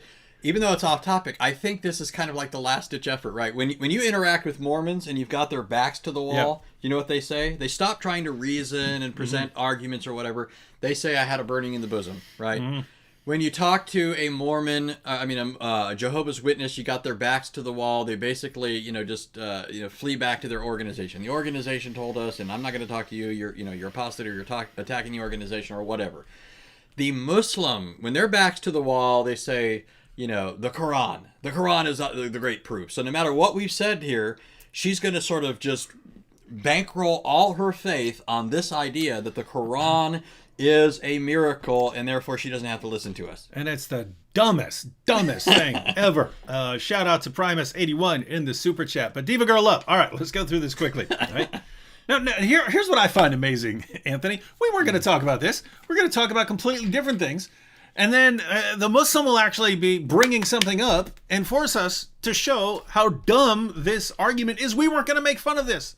We're going to make fun of other things, but we weren't going to make fun of this. Now we have to make fun of this, right? So think about this. One, just imagine that Muhammad did come with sort of the best poetry, right? The best verses. And suppose that no one ever could replicate those verses. Would that mean it's from God? Is that what you're telling us, Diva Girl Love? That if someone comes along and says, "Here, I'm coming up with this, and you cannot do something like it," if you can't actually do something like it, does that mean it's from God? So if Mozart were to come up and say, "Hey, here's my new symphony. Everyone here try to write something like the symphony I just wrote." Are you saying that if they couldn't do that, if they couldn't write a symphony like Mozart, that would mean that Mozart's music is inspired by God? And not, it wouldn't just mean that he's great at what he did, right? Or if William Shakespeare came along and said, "Hey, I challenge you all to write a play like Romeo and Juliet. If you can't do it, you have to admit that my play comes from God." No Muslim would ever accept that argument. If a rapper came along, if Jay-Z came along and said, "Hey, if you can't write a rap like mine, you have to admit that my rhymes are from God," you would immediately see that is the stupidest argument in the history of humanity. Even if no one could rap like Jay-Z, you would still recognize that has nothing to do with whether it's from God. Suddenly we get to Islam and this becomes foolproof, and it doesn't matter how stupid it is or how quickly we would recognize it as stupid anywhere else. Suddenly we turn off all our reasoning ability, we turn off all our critical thinking ability, and we just say, "Yep, this is a great argument." So that's one problem. Even if. This is called an even if but in fact response, right? Even if that were the case, that still wouldn't mean it's from God. But in fact, the Quran is a massive catastrophe. It is such a horrible, horrible book. Let me give everyone an example. Here's a sample chapter. This is an entire chapter, right? So that's the claim. to bring wait, she even put one sentence like it. One sentence like it. I'll go ahead and give a whole chapter. This is Surah 109. In the name of Allah, most gracious, most merciful. Say, O you that reject faith, I worship not that which ye worship, nor will ye worship that which I worship. And I will not worship that which ye have been wont to worship, nor will ye worship that which I worship. To you be your way, and to me mine. Now, the claim of Diva Girl Love is that no one could ever write something like that. But here comes the claim, Anthony. It's got to be what? It's got to be in Arabic, right? If you saw that in Arabic, you would just think that it's the greatest thing ever in the history of humanity. And wrong. That's what you've been told, Diva Girl Love. You've been told that. You were told that by the same people who've told you every other lie that you bring to us and we completely refute. Why do you still trust them? Why do you trust them no matter how many times they lie to you? They could lie to you 1,000 times in a row. You could catch them 1,000 times in a row and you will still mindlessly believe everything your religious leaders told you. Do you know, look up Al-Nadir. When Muhammad started going around, oh, I have the best verses. When Muhammad would deliver a revelation, this is in your sources, not mine. Al-Nadir was a guy in Mecca. He would stand up after Muhammad, recite verses of his own and say, in what way are Muhammad's verses better than mine? And they couldn't answer. You know how they responded? They killed him. As soon as they got power over him, they killed him. That's how they responded to the guy who's saying my poetry is better than Muhammad's. Not only that, people have been doing it for centuries. People have been writing verses like the horrible verses in the Quran for centuries. In fact, there's an entire book that's a Christian version of this called The True Furqan. You can read it. In fact, in the Middle East, there are people who will get up and read from The True Furqan, like on a bus, read parts of it, and then get off the bus, and as they're going, the Muslims go, thank you for reading the Quran to us. They can't tell the difference, right? They can't tell the difference. It gets better. You ever heard of the satanic verses where Muhammad's receiving revelations from Allah? And he's receiving these revelations, but Satan steps in there and gives him some fake revelations, and Muhammad can't tell the difference. His followers couldn't tell the difference. The pagans couldn't tell the difference. Muhammad delivers these pagan verses to his followers, then comes back later and says, oops, Satan tricked me into doing that. Wait a minute. If no one can produce something like a single sentence of the Quran, how did Satan do it? It was so good, even Muhammad the prophet himself could not tell the difference between Satan's revelation and Allah's revelation. If that's the case, how in the name of common sense can you say no one can produce a single sentence like it? Satan could, right? So you've got people like Al-Nadir going around doing it. You got people doing an entire book like the Quran.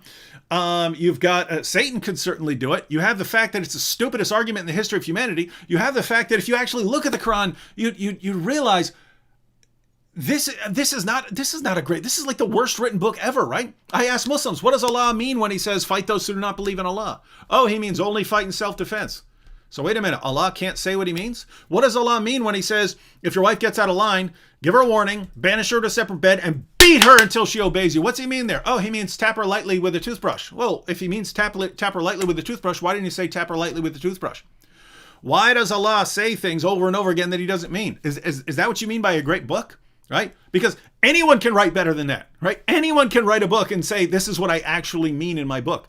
And besides that, Anthony's already pointing out, you've got all these unclear verses that are unclear even according to the Quran. This is one big tragic mess. And why do Muslims actually still believe in this argument? As I pointed out, it's because they just tell everyone, oh, this is a challenge that can never be met. Here's the secret, Anthony. You want to do something like this.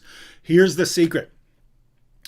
You set yourselves up as the judges of the contest, right? Mm-hmm. That's what Muslims do. They say, okay, we challenge everyone to put together something like the Quran. Oh, but we're going to judge the contest. We're going to judge the contest. And so you can try over and over again, and you could put something out that's 1,000,000 times better than the Quran. They're going to say, nope, you failed miserably. Why? These are the same people who say the Quran is a scientific masterpiece. These are the same people who look at Muhammad, a guy who had sex with a 9-year-old girl and took the divorced wife, his own adopted son, after causing the divorce. A guy who did all these things, and they say, yep, it's the greatest man in the history of humanity. So in other words, no matter what he did, no matter how obviously horrible he is, they say, greatest man ever, no one even comes close, right? These are the people who tell you no one can match the Quran. The same people who say no one can match Muhammad are the same people who say no one can match the Quran. You should catch on to this and realize how stupid this is. You should see how stupid this is. But Anthony, here it is, right?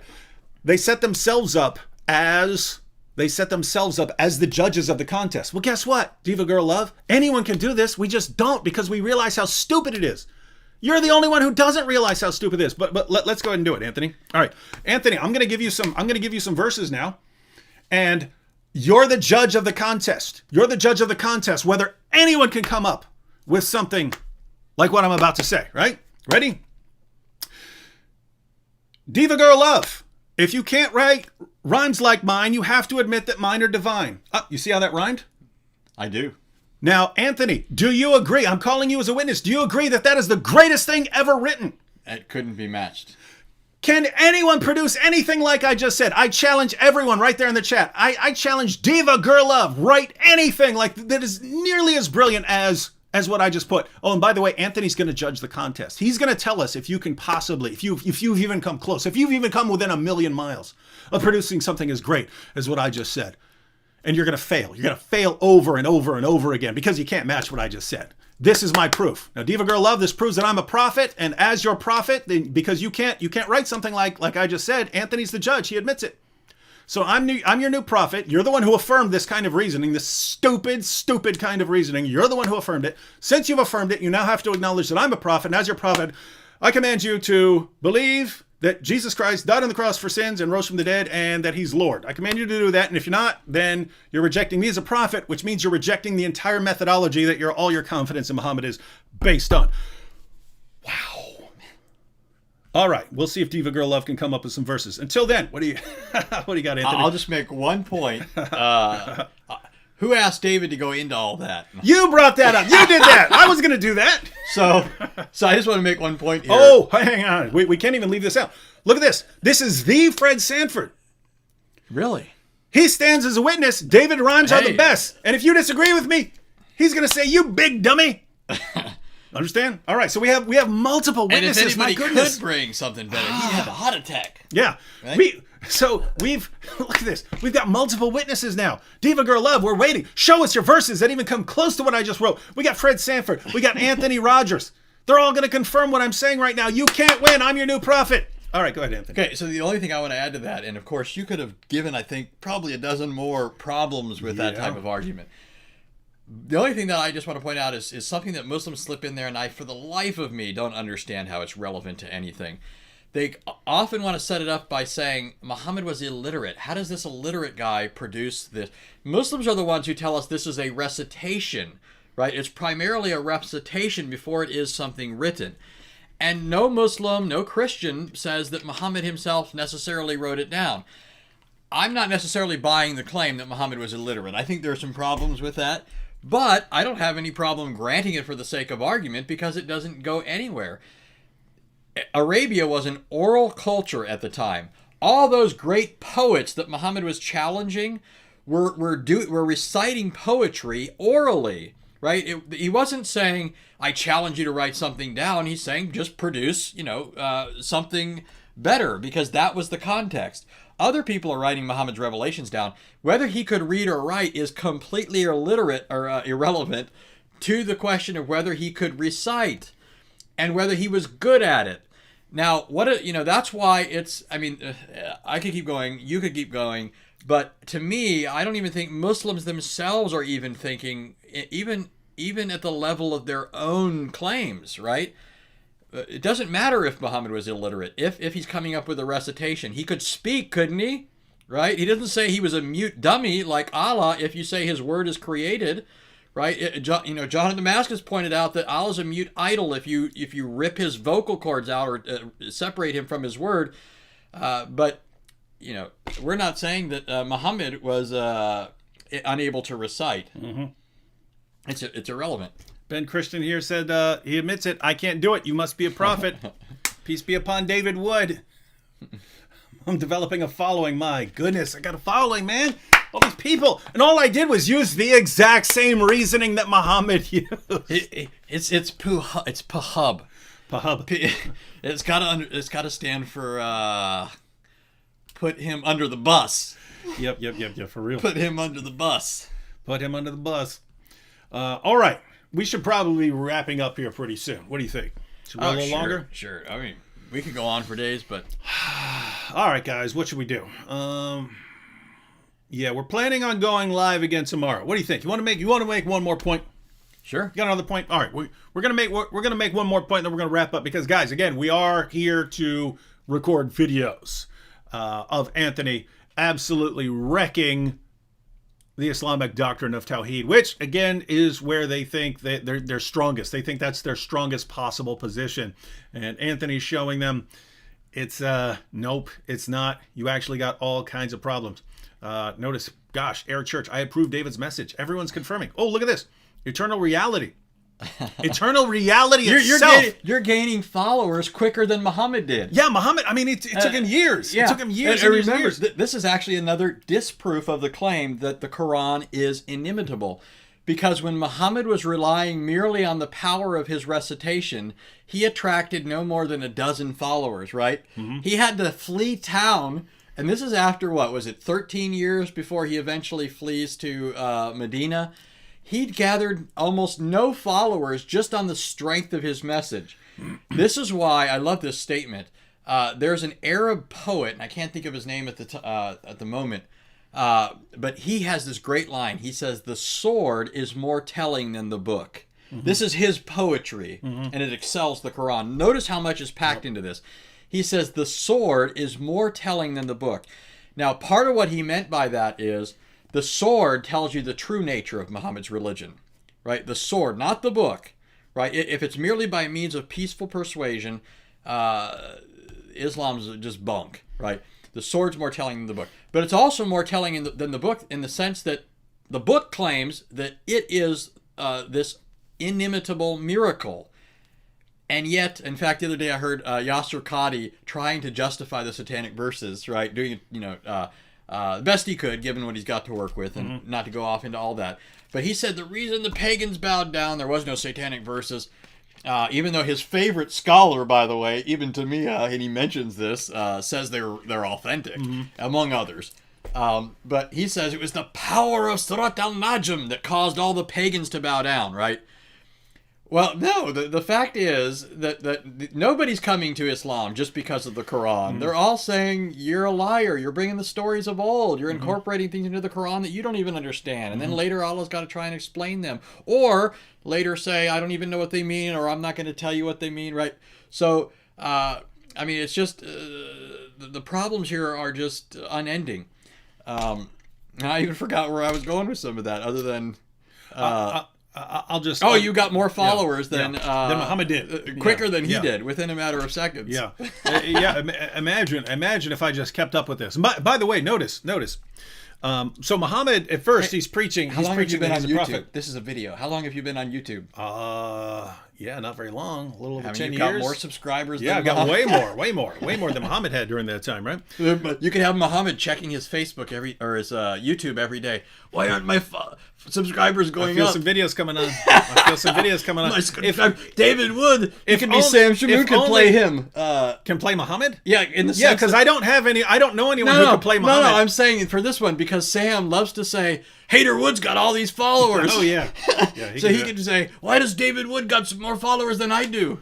That's true. So just for a special one-time thing. Yeah, and guys, notice how Islam really spread, right? When Muhammad is going around preaching, wow, my verses are so good, they must come from God. That impressed almost no one. There were a few people who just weren't very bright who fell for that, basically him bragging about how great his stuff is, right? Islam didn't really take off. It didn't really take off until his message became, guys, join me and we're going to go take everyone's stuff and take all their female captives and rob them. And if you die, you'll go to paradise and Allah will reward you with eternal virgins. You take their virginity and he just keeps restoring their virginity. So you get to spend eternity deflowering virgins. That's when the religion took off. All this, oh, my verses are so great. Almost no one fell for that, right? And yet we get all these centuries later and, it's the most brilliant.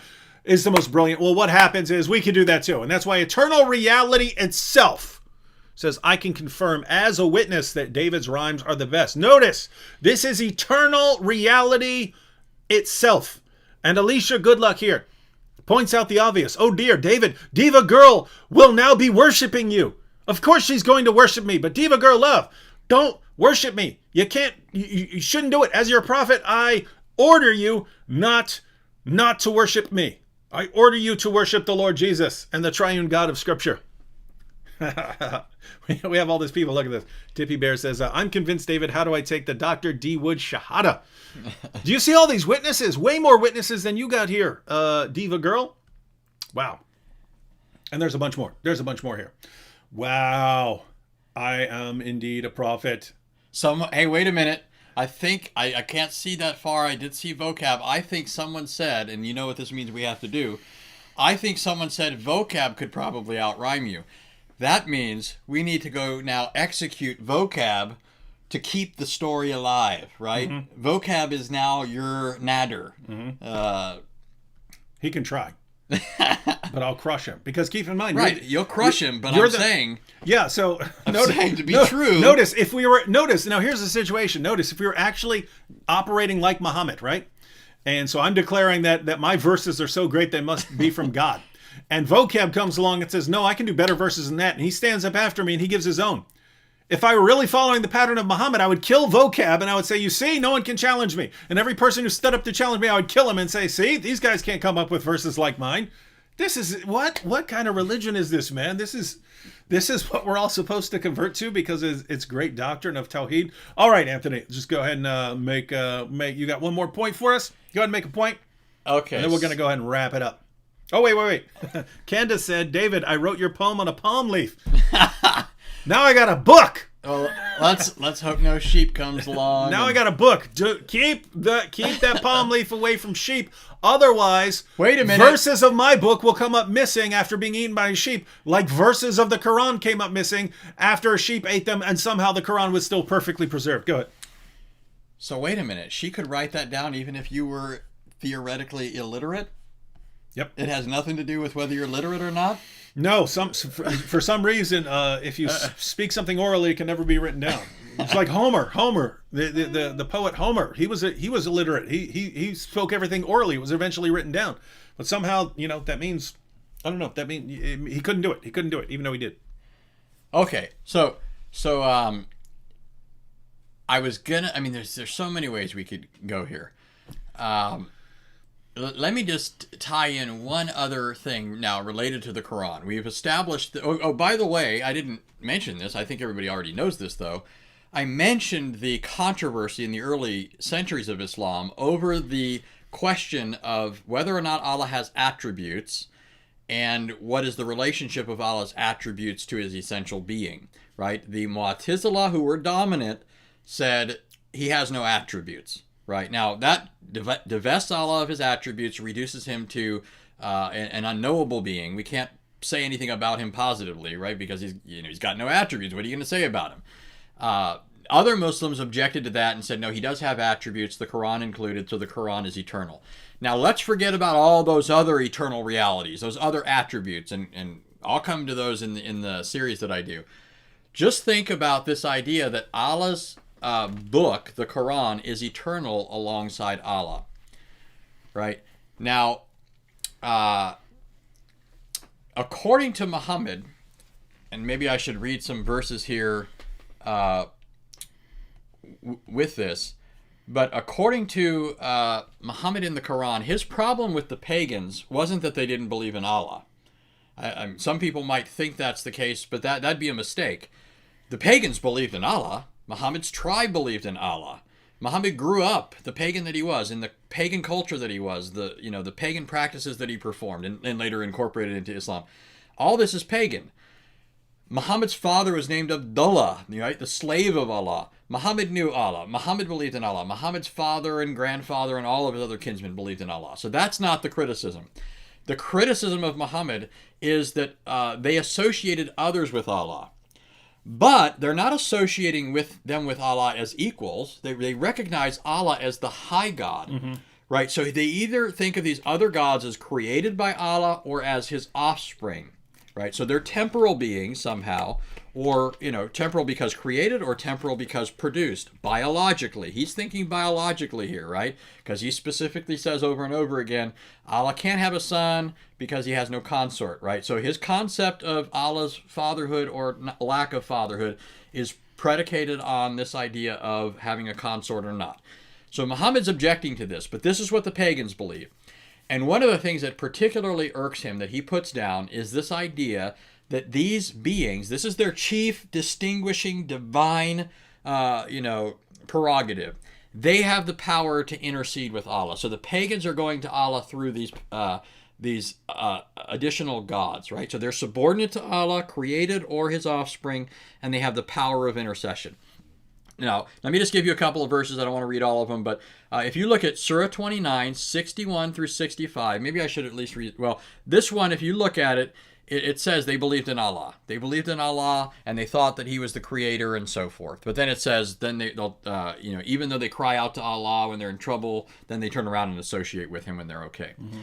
But numerous passages tell us that the pagans, remember, they believe that that when they talk about these gods, they're basically they're ascribing a deity to the angels, if you will. These are his god. These are his daughters and so on. Let me read you a couple of passages where the Quran denounces the idea that you can pray to these gods. This is Surah 10, verse 18. They serve besides Allah, so it's not in opposition to Allah, besides Allah or in addition to him, things that hurt them not nor profit them. And they say, these are our intercessors with Allah. Say, do you indeed inform Allah of something he knows not in the heavens or on earth? Glory to him, and far is he above the partners they ascribe to them. Now, I could read numerous passages, and I'll do that in the series just for the sake of time, since we're wrapping up here a bit. There are passages in the Quran that make it very clear that these gods include angels. They're thinking of angels as gods, angels as deities. That's why in the Quran, Allah questions the angels and says, did you tell them to worship you? Right? And then Allah says, they say to Allah, no, it was the jinn, right, who tricked them, right? So it's very clear these pagan gods that Allah says don't have the power of intercession included the angels. Now, if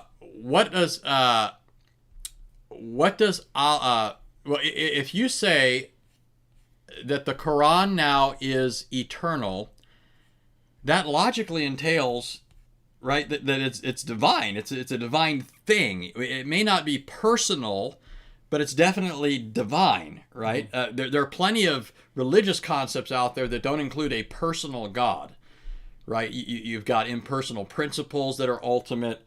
You've got in Buddhism, Zen Buddhism at least, it's atheistic. You've got yin and yang. You've got all these different things in Taoism and other things.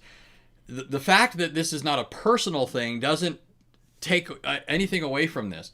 If the Quran is eternal, then it is divine. It partakes of the same attributes as Allah, which means if Muslims believe the Quran is an intercessor, what has Muhammad done? He's reintroducing the notion of another God and intercessor. In fact, I've said that this is a thing, but if it's an intercessor, it seems to imply that the Quran is personal, doesn't it? Mm-hmm. Listen to Muhammad. This is from Sahih Muslim, Book 9, Hadith number 991. It says, Abu Umama reported, I heard the Messenger of Allah saying, read the Quran, for it will come as an intercessor for its reciters on the day of resurrection. Now here's where it gets even better. And I don't know if I ever told you this before, and I know you're familiar with these hadiths. Many, many years ago, and George is still, not to go off on that, somebody has the recording, and he hasn't, I don't know if he lost it or what he did, but I debated Shadid Lewis many years ago. Now, if you know anything about Shadid, he's one of these guys, I like him, very friendly guy, great smile. I mean, just, he's a likable guy in person. Mm-hmm. But he's African-American, and he was hoodwinked into Islam by the same nonsense that's being fed to so many other African Americans, right? That Islam is the black man's religion. Christianity is the white man's religion, right? So I'm in this debate with Shadid, and one of the things I pointed out to him is I said, Shadid, the last reason to be a Muslim is for racial reasons, especially if you're a black man. And let me tell you why. Because it means that in more than one way, and I'm only going to point out one, it means that in more than one way, you are ultimately looking for your salvation to a white man. Mm-hmm. Because you know what it says in the Quran? Everybody else is thinking about Muhammad. But multiple white men, Yes. but you're talking about a different white man. Yes. This is from another hadith. This comes from Sunan Ibn Majah. It's rated good. You know, it's a sound hadith. Number 3781. It says it was narrated from Ibn Buraida that his father told that the messenger of Allah said, "The Quran will come on the day of resurrection like a pale man, and will say, I am the one that kept you awake at night and made you thirsty during the day." Now there's another element to this that's just, brilliant. So here I'm just making the point that the Quran is an intercessor with Allah. Muhammad kicked paganism out the front door for everybody to see. He said, look, no additional gods that can intercede with Allah. And then he brought it back in the back door. He brought it back in with the Quran. Here's Allah's speech that has the power of intercession appearing on the day of resurrection as the companion of those who recite it. Right? Now, let me ask you a question. If the Quran is the companion of those who recite it, who recited the Quran first and from all eternity? Allah, which makes the Quran what? Allah's eternal companion. So Allah has an eternal companion that's going to appear as a white man. In fact, it's even more clear in the next hadith. Always got to be a white man, huh, Muslims? Yeah. So this one's found in numerous places. It's found in Ahmed's Musnad, Ibn Majah. It's found all over the place. But here it says, it was narrated that Buraida said, I heard the Prophet say, the recitation will meet its companion, the reciter, on the day of resurrection, when his grave is opened for him, in the form of a pale man. And then it will say to him, do you recognize me? And so the Quran's going to have this conversation. Okay, so now, really there's several problems here, right? You've got an eternal Quran in addition to Allah, which is only one of his many attributes, so many plural things associated with Allah. You've got the Quran being an intercessor, so you have a something that Muhammad rejected as pagan polytheism being reintroduced under a different guise. And it's even being referred to as a companion of those that recite it. But Allah's the original reciter of the Quran, which makes the Quran Allah's eternal companion. So on multiple levels, the idea of Tawhid as pure monotheism is pure hokum. There's nothing further from reality than the idea that Islam is just this muddled mess of a theology that nobody should hold on to. Guys, so in a nutshell there, and so you got this live stream. We're planning to go live again tomorrow, and Anthony's going to have a video series on this. The gist for what you want to get your mind around. According to the Quran itself, the pagans believed that Allah is the supreme God, the supreme deity, but they believe that there are these intercessors. And the Quran says, look at these pagans. They're all pagans. They believe that there are these intercessors with Allah. The satanic verses. The heart of that story is that Satan revealed, convinced Muhammad that this is a revelation, that there's Allah, but then there are these bird goddesses that can intercede for you with Allah. And Muhammad eventually realized, no, that's from Satan. And what a Muslim said, that's paganism, can't have these intercessors. But then we find out that the Quran is an intercessor. And if we go on, Muhammad is an intercessor. The black stone is an intercessor. You've got all these intercessors. So think about what Muhammad actually does here, ladies and gentlemen. He says, all of you people who believe there's Allah and then there are these intercessors, no, that's paganism. You got to get rid of all those intercessors because that's paganism, that's polytheism, that's shirk, that's associating partners with Allah. You have to get rid of all of them. Now let me tell you about the great God Allah and everyone who intercedes for you. What? Yeah. You just spent your entire careers telling everyone that that's paganism, that's polytheism, and then you do the exact same thing. You just replace the intercessors. This is paganism, ladies and gentlemen. Paganism masquerading as monotheism. Now, I forgot to mention one thing. I was emphasizing it for a reason. Muhammad actually one-ups the pagans, right? Because remember, these gods in the pagan system are somehow still subject to Allah in the sense that they're either creatures or offspring. But the Quran is supposedly eternal. So Muhammad has actually elevated something to Allah's own level as additional to him, co-eternal with him, co-existent. And make no mistakes, Muslims do not believe that the Quran is Allah. Okay, the mistake here, now we would say there's a problem here. There's something similar to what Christians have said that Muslims that always object to, right? Now, there is a similarity, but it's only a formal similarity. When you get down to the actual view of Christians, we don't fall prey to the same problem. Christians believe that Christ is of one essence with the Father, the same essence. They are numerically identical as to their essence, right? The essence of God is not divided, and Christ is not of a separate essence. It's one God in three persons. But Muslims are saying that the Quran is something other than Allah, even though it's somehow attributed to him, right? And so I'll give you a quote. This is from Al-Bayhaqi. It'll be in the videos. Al-Bayhaqi said, "I do not say that the Quran is the creator nor created." Okay? It's not the creator, but it's not created. So here you have this uncreated book that's not the creator. If it's not the creator, it's not Allah. If it's uncreated, then it's eternal, like Allah. They're likening Allah to something, by the way. Another aspect that explodes Tawhid. So Muslims have actually, Muhammad one-ups the pagans who didn't even raise their deities to that level, right? They're always thought of their deities as something less than that. Muhammad goes way beyond them, and then also introduces a bunch of subordinate creatures. But by the way, I just throw this one in here for free, and maybe we won't expound on it. Maybe we'll just make people think about it. Who do you think's the greatest intercessor according to Islam? And this to me just blows my mind. Right? Now you might be tempted to think, if Allah's own eternal speech, his coexistent speech, which partakes of his attributes of eternality and uncreatedness and immutability, by the way, because it can't change, all these attributes of Allah, if that's interceding for Muslims, then you would assume the Quran's intercession is the greatest. But you'd be wrong. You would be wrong. There's one person who said, don't go to an excess in your religion with respect to Jesus, who came along and said, there's someone greater than the Quran out there interceding with Allah. Someone greater than the eternal word of Allah, the eternal speech of Allah. There's Allah's someone eternal greater. companion. Who could be greater than Allah's eternal companion? You going to tell him or not?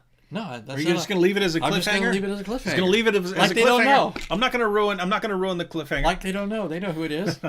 Who's always messing things up? No, you can leave it as a cliffhanger. I'm good. All right, so now we've gone almost 2 hours. You guys are ruining our videos here. We've got videos to record. Joe W said, Prophet David, how many wives can we marry? 5. 5, so even more than in Islam. So that's good. 5 for all of you, but me, I get as many as I want because I'm the prophet, and that's how we do things when we're imitating Muhammad, right? Just like Muhammad said, you all get 4, I get more. I'm saying you all get 5, so it's clearly a superior religion. If you want that sort of thing. Yeah, me, I get as many as I want. You know what those are called, right? That's how we roll. The perks of prophethood. Perks of prophethood, baby. Gotta love the prophethood. Comes with perks. Every job has its perks. Every job has its perks. You work at a bookstore, you get discounts on books. You work for Allah, extra hurries. Even on all you want. All right, ladies and gentlemen, we're gonna go ahead and wrap up now. Anthony, final thoughts here. Final thoughts? Oh, hang on. Look. Uh-oh. Alberto must have raised up. He sees the National Sarcastic. So Alberto said, National Sarcastic, lol, I was wondering why would our Anthony Rodgers want a National Geographic global warming shirt? Yeah, it says National Sarcastic Society. Like we need your support. All right, so yeah, ladies and gentlemen, we are planning to go live again tomorrow, and then we're recording again a bunch of videos on Tawhid from Anthony Rodgers, who will be debating Shabir on some related topic between Trinity and Tawhid this coming September.